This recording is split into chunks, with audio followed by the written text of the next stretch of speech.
Hi, ട്രേഡിങ്ങിനെ പറ്റി informative ആയിട്ടുള്ള മറ്റൊരു വീഡിയോയിലേക്ക് സ്വാഗതം. ആദ്യം തന്നെ ഒരു കാര്യം പറയട്ടെ, നമ്മുടെ ചാനലിൽ ഒരു 19 വീഡിയോ കിടത്ത് ഈ കുറച്ച് ദിവസങ്ങൾ കൊണ്ട് തന്നെ ചെയ്തിട്ടുണ്ട്.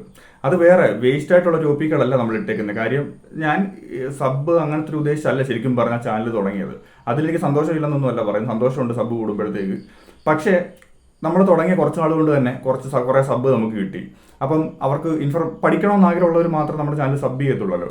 അപ്പോൾ അവർക്ക് വേണ്ടിയിട്ട് കൊടുക്കാവുന്നതിൻ്റെ മാക്സിമം കണ്ടന്റ്സ് ഒരു 10-30 ദിവസം കൊണ്ട് തന്നെ 50 വീഡിയോസ് എടുത്ത് നമ്മൾ ചെയ്തിട്ടുണ്ട്. അപ്പോൾ കണ്ടിട്ടില്ലാത്തവരൊക്കെ ഒന്ന് കണ്ടു നോക്കുക, നന്നായിട്ട് പഠിക്കുക, എല്ലാവർക്കും നല്ല ട്രേഡർ ആകാൻ പറ്റും. 100% ഗ്യാരണ്ടി എനിക്ക് തരാം. അപ്പോൾ നമ്മൾ ടോപ്പിക്കിലോട്ട് വരാൻ നേരത്ത് 2 ദിവസം മുമ്പ് നമ്മളൊരു വീഡിയോ ചെയ്തായിരുന്നു. എന്താ ചെയ്തത്?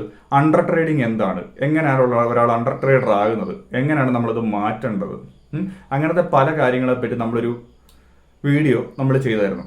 അതൊന്ന് കണ്ടു നോക്കണം. കാരണം അതിന്റെ കൃത്യം ഓപ്പോസിറ്റ് ആയിട്ടുള്ള കുറച്ച് ആൾക്കാരെ പറ്റിയാണ് നമ്മൾ ഇന്ന് പറയുന്നത്. എന്താണ് over trading, under trading, over trading. Under trading എന്താ? നല്ലൊരു അവസരം പോലും ഉപയോഗിക്കാതെ കിട്ടേണ്ട പൈസ നഷ്ടത്തിലാക്കുന്നവർ. ഓവർ ട്രേഡറോ ഇല്ലാത്ത അവസരത്തിൽ വരെ കയറിയിട്ട് കഷ്ടപ്പെട്ട് 100 രൂപ നഷ്ടം വരേണ്ടടുത്ത് ഒരു 1000 രൂപയെങ്കിലും ആക്കിയില്ല സമാധാനമില്ലാത്ത ആൾക്കാർ. കളിയാക്കി പറയുന്നില്ല, ഞാനും അങ്ങനെയൊക്കെ തന്നെയായിരുന്നു. അത് എങ്ങനെയാണെന്ന് വെച്ചിട്ടുണ്ടെന്നുണ്ടെങ്കിൽ ഇത്രയേ ഉള്ളൂ. എങ്ങനെയുള്ളവരങ്ങനെ ആകുന്നത്? ഫസ്റ്റ് ഓഫ് ഓൾ നമ്മളെല്ലാവരും പൈസ ഉണ്ടാക്കാൻ വേണ്ടി വരുന്നവർ. അതൊരു മോശം കാര്യമാണോ? ആണോ? ഒരിക്കലുമല്ല. നമ്മൾ ജോലിക്ക് പോകുന്നത് എന്തുകൊണ്ട്? പൈസ ഉണ്ടാക്കാൻ വേണ്ടി, നമ്മുടെ കാര്യം നോക്കാൻ വേണ്ടിയിട്ട്.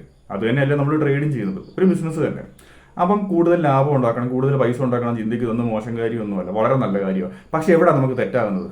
നമ്മൾ ചെയ്യുന്ന വഴികൾ മിസ്റ്റേക്ക് ആകുമ്പോഴത്തേക്ക് അതിൻ്റെ റിസൾട്ടും ബൈ പ്രൊഡക്റ്റായിട്ട് വരുന്ന അതിൻ്റെ റിസൾട്ടും മിസ്റ്റേക്ക് ആയി പോകും. മനസ്സിലായോ?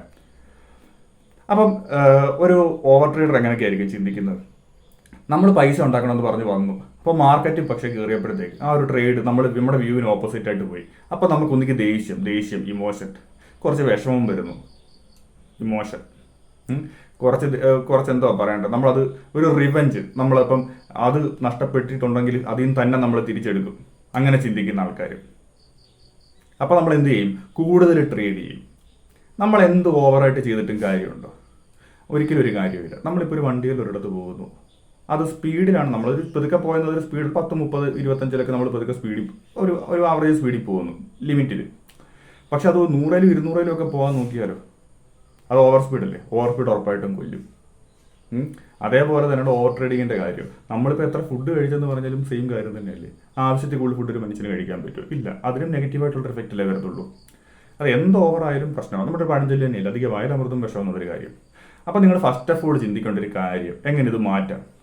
അതായത് ഞാനൊരു ഓവർ ട്രേഡർ ആണോ എന്ന് സ്വയം ഒന്ന് ചിന്തിച്ച് നോക്കുക. അതായത് നമ്മളൊരു ഓവർ ട്രേഡർ ആണോ എന്നുള്ള കാര്യം ചിന്തിച്ച് നോക്കുക. എങ്ങനെ നമ്മുടെ ട്രേഡിനെ പറ്റി നമ്മളൊന്ന് ആലോചിച്ച് നോക്കുക. ഞാൻ ഇങ്ങനെയൊക്കെയാണോ ചെയ്യുന്നത്? ആവശ്യത്തിൽ കൂടുതൽ ട്രേഡ് ചെയ്ത് കിട്ടേണ്ട നഷ്ടം കൂട്ടുന്നുണ്ടോ? അങ്ങനത്തെ കാര്യമൊക്കെ ചിന്തിച്ച് നോക്കുക. എന്നിട്ട് നമ്മൾ ചിന്തിക്കേണ്ടത്, നമ്മൾ ചെയ്യേണ്ട കാര്യം ഇത്രയേ ഉള്ളൂ. ഒന്ന്, നമ്മൾ പ്രീ പ്ലാൻ ചെയ്ത് നമ്മുടെ വ്യൂ കറക്റ്റ് ആണെന്നുണ്ടെങ്കിൽ മാത്രം ആ ഒരു വ്യൂവിനടുപ്പം ഇന്ന കൺഫർമേഷൻസ് ഒക്കെ കിട്ടിയാൽ മാത്രമേ എൻട്രി എടുക്കത്തുള്ളൂ എന്ന് ഉറപ്പിക്കുക. ചാടി കയറരുത്.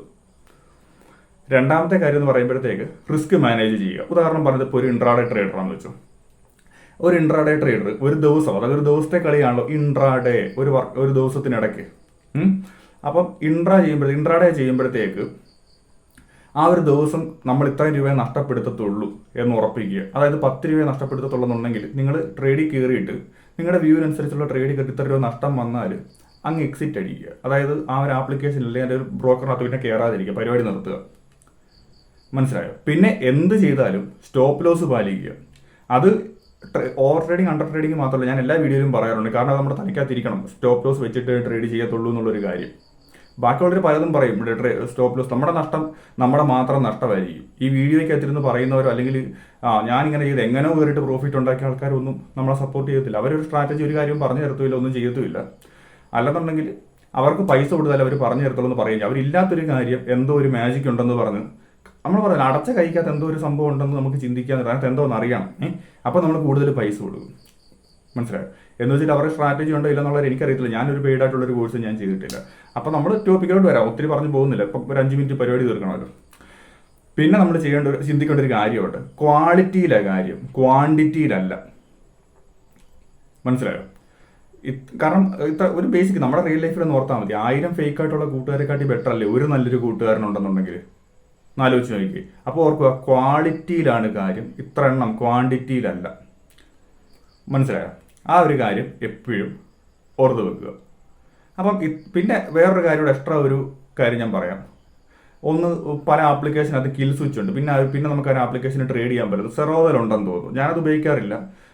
അപ്പോൾ കിൽ സ്വിച്ച് എന്ന് പറഞ്ഞൊരു സംഭവമാണ്. അപ്പോൾ നമ്മുടെ മൈൻഡ് ഭയങ്കരമായിട്ട് പിന്നെയും കയറണമെന്നുണ്ടെങ്കിൽ അതൊക്കെ ഒന്ന് യൂസ് ചെയ്താൽ നന്നായിരിക്കും. നമ്മളൊന്ന് ജസ്റ്റ് ഗൂഗിളിൽ സെർച്ച് ചെയ്താൽ മതി എന്തൊക്കെയുണ്ട് ഇതിനകത്തുണ്ടോ എന്നുള്ള കാര്യം. അല്ലെങ്കിൽ ആപ്ലിക്കേഷൻ നിങ്ങൾക്ക് അറിയായിരിക്കും.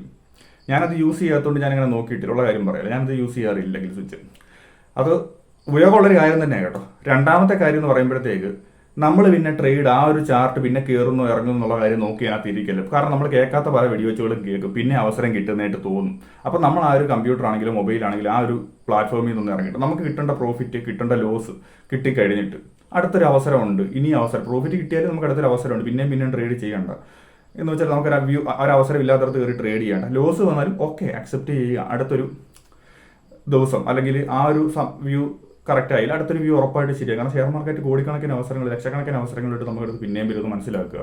നമ്മൾ ജസ്റ്റ് പുറത്തുള്ള മറ്റുള്ള കാര്യങ്ങൾ ചെയ്യുക, വേണമെങ്കിൽ കൂടുതൽ നമുക്ക് പഠിക്കാം. ഫ്രീ ആയിട്ടുള്ളൊരു ടൈമിൽ നമ്മൾ കൂടുതലായിട്ട് പഠിക്കാം, ഫാമിലിയുമായിട്ട് സംസാരിച്ചിരിക്കാം, നമുക്ക് സിനിമകൾ കാണാം, പുറത്ത് കറങ്ങാം, എന്തെല്ലാം കാര്യം ചെയ്യാം. ഇത് നോക്കിയിട്ട് നഷ്ടം ഉണ്ടാക്കുന്നതിനും ഭേദമല്ലേ അത്.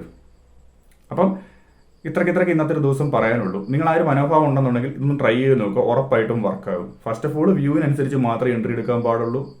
റിസ്ക് റിവാർഡ് എപ്പോഴും പ്രോപ്പറായിട്ട് നമ്മൾ മാനേജ് ചെയ്യണം. കാരണം അത് പ്രീ പ്ലാൻ ചെയ്ത രീതി മാത്രമേ ഈ രണ്ട് കാര്യത്തിൽ നമ്മൾ ചെയ്യാൻ പാടുള്ളൂ. ഒന്ന് വ്യൂ, നമ്മൾ പഠിച്ച കാര്യങ്ങൾ കൃത്യമായിട്ട് നമുക്കറിയാവുന്ന കാര്യങ്ങൾ നമ്മുടെ ഒരു വ്യൂ കറക്റ്റ് ആണെന്നുണ്ടെങ്കിൽ മാത്രം എൻട്രി എടുക്കുക. റിസ്ക് സെറ്റപ്പ് പ്രോപ്പറായിട്ട് മാനേജ് ചെയ്യുക. സ്റ്റോപ്പ് ലോസ് എല്ലാത്തിലും ഇടണം. പിന്നെ നമ്മുടെ ഫാമിലി മെമ്പേഴ്സ് ഏത് ട്രേഡിൽ കയറിയെന്ന് പറഞ്ഞാൽ സ്റ്റോപ്പ് ലോസ് ഇട്ടിരിക്കണം. കാരണം നിങ്ങളുടെ നഷ്ടം കൺട്രോൾ ചെയ്യണം, അതിനാ സ്റ്റോപ്പ് ലോസ്.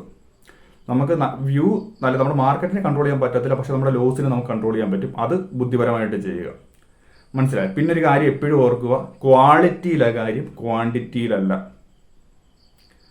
അടുത്ത കാര്യം പറഞ്ഞല്ലോ, കിൽ സ്വിച്ച് അല്ലെന്നുണ്ടെങ്കിൽ അതൊക്കെ ഓഫാക്കി വെച്ചിട്ട് ഇറങ്ങി പോവുക. പിന്നെ നമ്മൾ ആ ഒരു കാര്യത്തെപ്പറ്റി നോക്കിയിരുന്ന് പിന്നെ പല ഈ ദുസ്വപ്നങ്ങളും കാണുമല്ലോ, ദുർചിന്തകളും വരുമെന്ന് പറയുന്നവരെ ഒന്ന് കയറി നോക്കാം. ഇതൊരു അവസരം അല്ല എന്നൊക്കെ, അത് ഇമോഷൻ്റെ പേര് മാത്രമുള്ള കാര്യം. അപ്പം അത് ഒഴിവാക്കുക. നിങ്ങൾക്ക് ഉറപ്പായിട്ട് നല്ല രീതിയിൽ തുടക്കത്തിൽ ഇച്ചിരി ബുദ്ധിമുട്ടുണ്ടെങ്കിലും പതുക്കെ ചെയ്യാൻ പറ്റും. മനസ്സിലായോ? അത് ഞാൻ 100% ഗ്യാരണ്ടി തരാം. കാരണം ഇതൊക്കെ ചെയ്ത് തന്നെയാണ് ഞാൻ പലപ്പോഴും 3-4 ട്രേഡ് ടകടകടകയെന്ന് പറഞ്ഞ് ഞാൻ കയറുമായിരുന്നു. അതിൽ നിന്നൊക്കെ ഇപ്പം ഞാൻ മാറി. കാരണം ഇങ്ങനത്തെ കുറച്ച് കാര്യങ്ങൾ നമ്മൾ ചെയ്ത് നോക്കുമ്പോൾ ഉറപ്പായിട്ട് മാറ്റം വരും. അപ്പം ഇന്നത്തെ വീഡിയോ എൻ്റെ ഫാമിലിക്ക് ഉപകാരപ്പെടുമെന്ന് എനിക്ക് 100% ഉറപ്പുണ്ട്. അപ്പം വീഡിയോ കണ്ടിരുന്ന എല്ലാവർക്കും നന്ദി. ഞാൻ പറഞ്ഞ പോലെ മറ്റുള്ള വീഡിയോസും കൂടെ ഒന്ന് ചെക്ക് ചെയ്ത് നോക്കുക. പഠിക്കണമെന്ന് ആഗ്രഹമുള്ളവരാണല്ലോ വന്നേക്കുന്നത്. അപ്പോൾ കൂടുതൽ കാര്യങ്ങൾ പഠിക്കുക. നല്ല ട്രേഡർമാരാകാൻ വേണ്ടി പറ്റും. അത് ഞാൻ 100% ഉറപ്പ് ഞാൻ നിങ്ങൾക്ക് തരാം. പെതുക്കെയാണെന്നുണ്ടെങ്കിലും നിങ്ങളെ കൊണ്ട് അത് പറ്റിയിരിക്കും. അപ്പോൾ മറ്റൊരു നല്ലൊരു ഇൻട്രസ്റ്റിംഗ് വീഡിയോയിൽ നമുക്ക് ഉടനെ തൊട്ടടുത്ത ദിവസം നമുക്ക് കാണാം. അപ്പോൾ ഞാൻ വീണ്ടും ഉറപ്പ് തരുന്നു, എൻ്റെ ഫാമിലിയിലുള്ള എല്ലാവർക്കും പെതുക്കെയാണെങ്കിലും നല്ലൊരു ട്രേഡർ ആകാൻ പറ്റും. ഒരുപാട് പ്രോഫിറ്റ് ഉണ്ടാക്കാൻ പറ്റട്ടെ എന്ന് ആശംസിക്കുന്നു. അപ്പോൾ വീഡിയോ കണ്ട എല്ലാവർക്കും നന്ദി.